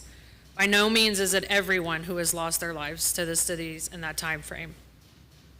Now, the next list of names I'd like to read to you is as follows: Michael, Troy, Randy, Wade, Chris Harris, Jimmy, Mike, Julie, Haley, Bert, Aaron, Chris Owen, Amanda, Scarlett, Ezzy, Taylor, Kirsten, and Jordan. I have had the privilege of knowing some of these individuals since my initial arrival to treatment 2.5 years ago, and they continue to be present in my life today, with some seated right in this room. The other names on the list are those I met after my initial arrival, but have been still a consistent pillar in my life. And it's through recovery residences, such as the one I'm trying to establish, that I'm able to even make this statement. I respectfully request your support in granting me this opportunity to effect positive change for those in recovery. My aim is to pay tribute to those we have lost. However, it is even more important to recognize and honor those who remain with us. These individuals have been afforded a supportive community in which to flourish, enabling them to lead their lives as valuable contributors to Pompano. Allow me to provide another such community for those coming after us. If it's okay, I would like to finish by reading in a couple letters of support into the record that weren't in the application.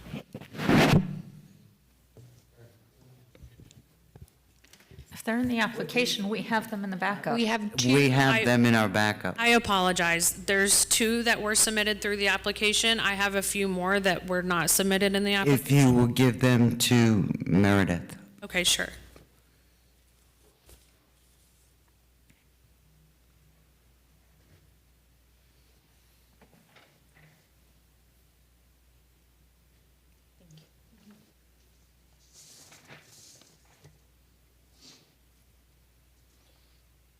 Since we didn't receive them, do you want Meredith to read them?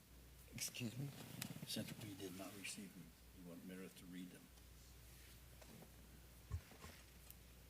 Meredith, I guess since we did not receive them, would you like to read them, please? Thank you. Okay, the first one is from Summer House, dated September 18th, 2024.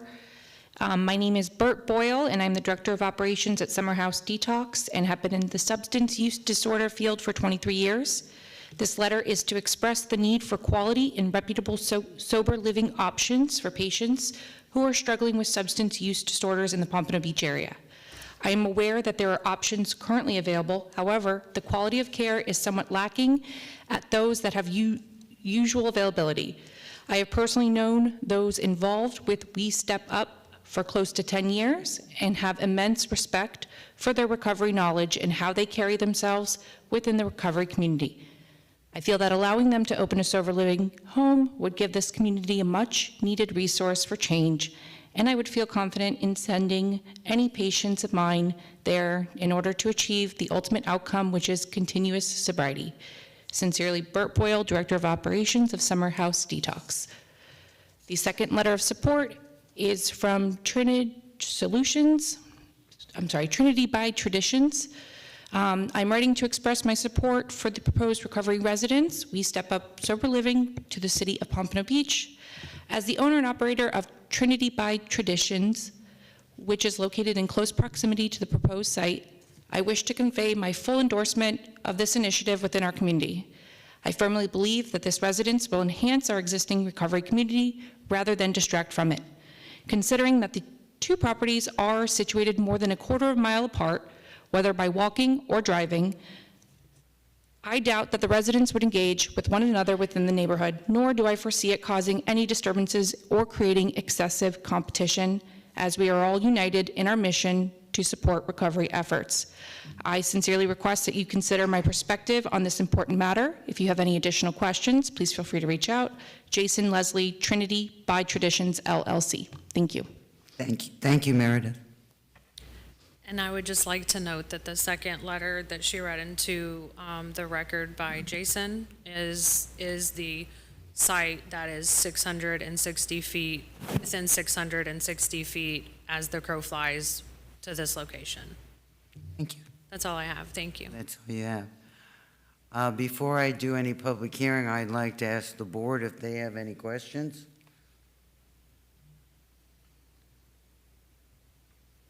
Yes, no? No, let's do the public hearing first. What? Let's do the public hearing first. Do the public hearing first, okay. Is there anyone in the audience that are in support of this petition? Come forward and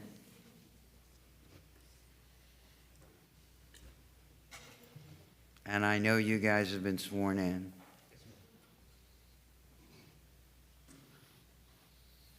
My name is David Krumholtz, and I live Spell your last name, please, and your address. Is Krombholz. I live at 2840 Northeast 60th Street in Fort Lauderdale, Florida. I currently work for the Beachcomber. It's a alcohol and substance abuse treatment facility. I'm also a member of AA. I'm coming up on 4 years on Friday, sober. The importance of her initiative is, it's huge, because I know that her heart and soul is in this, and I know that she's gonna make it more of a home than anything. For somebody who is an ex-addict, having that kind of support is huge. And I can tell you, when I get my guys from a detox to a residential program, and they're looking for a place to live, what she can offer is what I would want to put my guys in. So I can't say enough about what she could do for our community. Thank you. Thank you. Hi, good evening. My name, excuse me, my name is Troy Mason. Last name spelled. Please raise your microphone. Sorry, yeah, a little taller. You're a little taller. A little taller than the rest of them. All right, can you hear me better? Thank you. My name is Troy Mason. It's TROYMASON, and I live at 4110 Northeast 15th Avenue, Pompano Beach, Florida 33064. I met Lindsay when we were both in treatment together, and I too came down to South Florida for treatment to get sober down here and built a new life for myself here as well. In that time, getting to know her and becoming friends with her, our outlook on recovery is very similar. And I wanted to iterate to the board that if this special exception is approved, they have asked me to be the manager of the sober living residence. I am currently a manager of another sober living residence at 4110 Northeast 15th Avenue, which is in the same neighborhood as the proposed residence. I've been the manager there for a couple years now, and I am a rule enforcer. I make sure that my guys do what they're supposed to do. I don't put up with any nonsense or anything like that, and I just wanted to reiterate that I would be helping to foster a recovery community with here as well. So thank you very much for listening. Thank you. Is there anyone else that would like to speak in support? Okay, hearing none. Anybody in opposition would like to speak? Going once. Hearing none. Public hearing closed. Board discussion and questions. I have a question. What type of educational programs will be afforded to the folks in there? And by whom? Educational programs?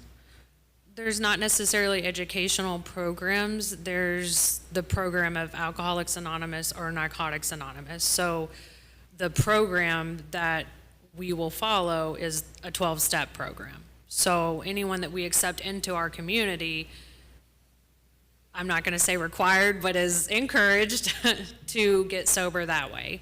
I can't pretend to tell you that, you have to do AA or NA to get and stay sober, because that's just not true. But it is the biggest way that I have found that works for most people. So, and for me, which is the most important example that I have. So, How many people will be on your staff there? I don't have staff because I just will have the one house. These are individuals that have been through treatment. They probably come out with already several months sober or clean. So I will have the house manager, and then obviously myself will have an office of some sort on site. So will there be somebody there 24/7 supervising? Yes, sir, the manager. Thank you. Any other board member have any questions? And the way it's looking, how many people in the house? So 10 people, which may sound like a lot, but it is, if you look at the specs, and I have been in the home and seen the rooms, it is, I promise you, enough, it's with room. It's a very large house for this. On your sketch, you have 17 residents. So, do you want to speak? Okay. That is the goal eventually. So that is why we put that there. That is not how it's going to start. I'm aware that that will be a separate hearing and a separate application, which we have every intention to go through before we ever try to put that amount of people in the house. So, Scott, or how many people are allowed in that kind of facility? The zoning board of appeals can approve up to 10 residents. And then if there are extenuating circumstances, then it goes administratively to the director of development services through a reasonable accommodation. But that would be moot unless this portion gets approved. So it would be up to 10 residents. Just for purposes of clarification, I know, Scott, this is under section 155.2432 of our code, and in that, although it is administrative, it flows like a quasi-judicial proceeding, where it's a public hearing, people get a chance to question, they can appeal that decision, and it can make its way through various venues. So just want to make sure the board understands it's not where staff makes the decision and it's over and done with. It is a public hearing. Thank you for that clarification. I forgot to mention that. It is a public hearing, yes. If I could, I would just like to speak to your question about the amount of residents. The reason for having a larger amount of residents besides the size of the home is that it's been proven that it is therapeutically necessary for residents to have a roommate, as opposed to being by themselves, where that could lead to isolation and, withdrawing from the community. So that is a big part of why that number is on there. Like Lindsay said, we do understand that 10 is what it is, and we're okay with that. Just asking for the special exception for tonight. So I'm a little confused. I see that the applicant has stated they'd like to house 17 residents at this property, but they're initially starting with 10. What is the difference there, and what's the process for increasing to 17 if if their end goal is clearly 17? Well, there's no guarantee of even 10, so that's for tonight's hearing, is the approval for up to 10 residents. The next, if it gets approved, at their leisure, they can apply for a reasonable accommodation to development services. It goes to the director of development services, and that is noticed and is a public hearing, and people can attend. So it would be a public hearing with commission as opposed to ZBA? Not commission. It would be. It's actually relatively small. It's usually the director, but anyone can attend from the public. It's usually the applicant, the director, and staff, but anyone can attend. It is put on an agenda. So I know our special exception is triggered to some degree due to the separation distance between the two facilities. But for the separation distance, would they need a special exception for 10 residents? No, assuming that they're assuming they obtain the FAR certification, that there is no other. So the FAR certification would allow for 10 residents? Yes, but not for the. But for the distance Yes, separation? correct. So I Yeah, got- this could be permitted by right, but for the separation distance, assuming that they complete the FAR certification, unlike the previous application, which was a transitional community residence, which automatically triggers a special exception regardless of how many certifications they have. Okay. Looking at the Pompano Code and looking at the site on an aerial, it appears to have minimal setback on one of the sides. Was that properly authorized? There are no code violations, and all the building permits have I been see closed. a historical violation for a building addition without a permit, and then that was withdrawn, and I see a violation case complied, second floor addition without permits. I recognize that that was probably before the property was purchased, and I understand there were no current code violations, but are we confident that this was that the addition was properly authorized? It probably wasn't after the fact or partially done with. I don't know the history. I just know that there are no current, that issue was resolved, and there are no current violations. The city code authorizes a certain number of residents based on the floor area ratio. Right. What is the maximum number of residents that could be accommodated by this particular site? That's regulated by Florida Building Code and Fire. I believe that and that gets routed as part of the community residence and recovery certificate process.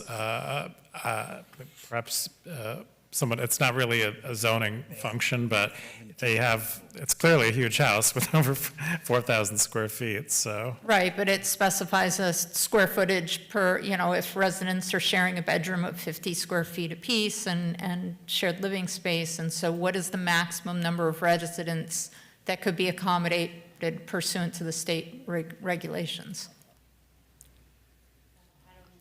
I believe 10. I thought that's how we got. I'm not sure of the exact numbers, like off the top of my head, as far as the square footage. I do know from previous FAR certified residents that there is a set number for the first person, and then like each additional person, I think it's like 125 square feet per person. So that is in the codes, like the Pompano Beach codes, because I did read it. I just don't remember the numbers off the top of my head.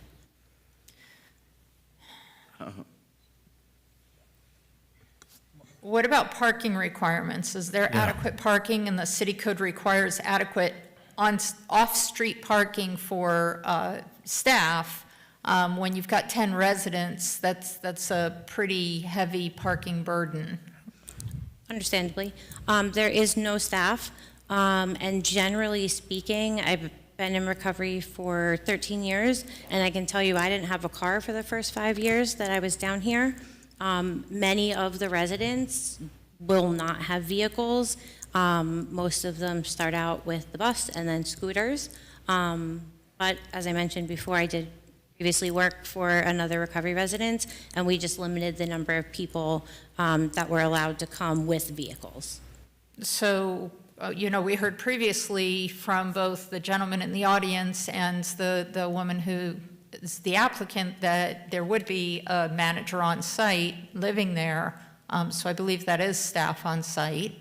According to FAR, they're not considered staff because he's not being paid to do it, so he's not technically staff, and that's based on their policies and procedures. So initially, you're saying that people would probably not have vehicles. What is the procedure for authorizing what is the maximum number of vehicles that would be allowed at the house? Can Mario, I was going to ask that question. Mario, can you answer that question? How many vehicles are allowed in an 8-bedroom home? And also square footage per person, please? Can you verify that? Good evening, Mario Sotolongo, City of Pompano Beach Code Compliance Department. Even though I'm not a zoning specialist, I can tell you that there is no limit as to the number of vehicles based on the size of the house. It's based on the size of the driveway. Vehicles can only be parked on a hard and dustless surface, so that's what limits the number of vehicles that you can park on the property. So for this property with this driveway, how many vehicles are they limited to? Looks like 8. Well, there's 8 bedrooms. appears There's 8 to be bedrooms plenty and of 4 bathrooms. Parking available, but again, when they refile a community residence and recovery certificate application, it says how many of your residents will have vehicles, and if they're only a handful, then probably it could be accommodated on site. If everyone is going to have a vehicle, then there are provisions in the code that require the proprietor of the business to find off-site parking. So you referenced when they refile. Can you explain that? When are they required to refile? Well, we did a cursory, anybody who wants to establish a community residence or a recovery community, it's similar to a zoning use certificate. It just asks different questions. And as part of that, we want to know how many, we want a very thorough floor plan, number of residents, how many people per room, how many are going to have, we ask all these questions as part of the due diligence. And also, it's not just zoning that sees this, it gets routed to the other disciplines as well. So there's a very thorough review that still has to take place, even if this gets approved tonight. Okay. So it's my understanding that the code requires a minimum of 70 square feet gross floor area for a sleeping area occupied by one person, bedrooms occupied by 2 or more. The code requires 50 additional square feet for each occupant sleeping area. But again, I recognize that that may not be the main issue here. One thing I did want to say is, and I think that you've addressed a lot of this, the zoning cap is 10 occupants, and the burden would be on the applicant to show the therapeutic or financial need for more than 10 residents and convincingly demonstrate how the residents would emulate a biological family. I guess my question for council is, it appears that 10 or less does not need to demonstrate that burden, and if they wanted to exceed that, that has to have an additional level of city approval. That's correct. Everything you're saying tonight, the only approval, should it go that direction, that this board can give is for the maximum of 10. Anything above that number, they will need to make extra steps, which they've clearly said they will exercise should they desire to do so later. Understood. I have a question regarding parking. Go ahead. We're talking the mic, honey. The property originally was residential, correct? It's a residential zoning district, yes. Okay. Now that this is being converted to family community residence, wouldn't that make it commercial? No, in fact, that's the whole purpose of a community residence, in fact, is to be in a residential neighborhood, to foster that familial environment, and it furthers recovery, that according to Lauber's study. And if there were more than 10 residents, then that could slip into more of an institutional commercial use, and that might be more appropriate for recovery communities in more multifamily or commercial districts. But again, at this point, we're here tonight just because of the 660 feet separation and up to 10 residents.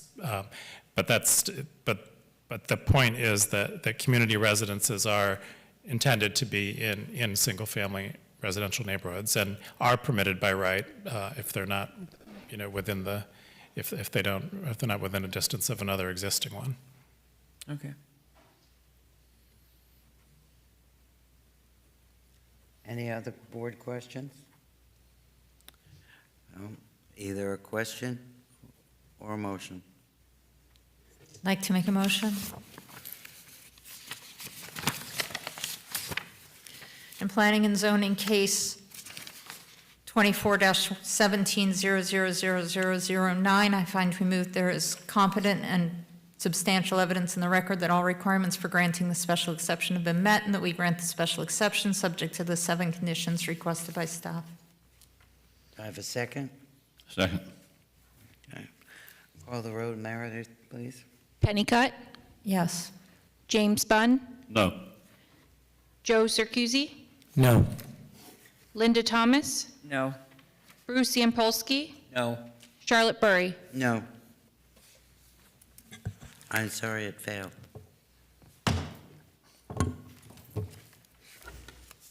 And that concludes our agenda, unless anybody's got anything special to say.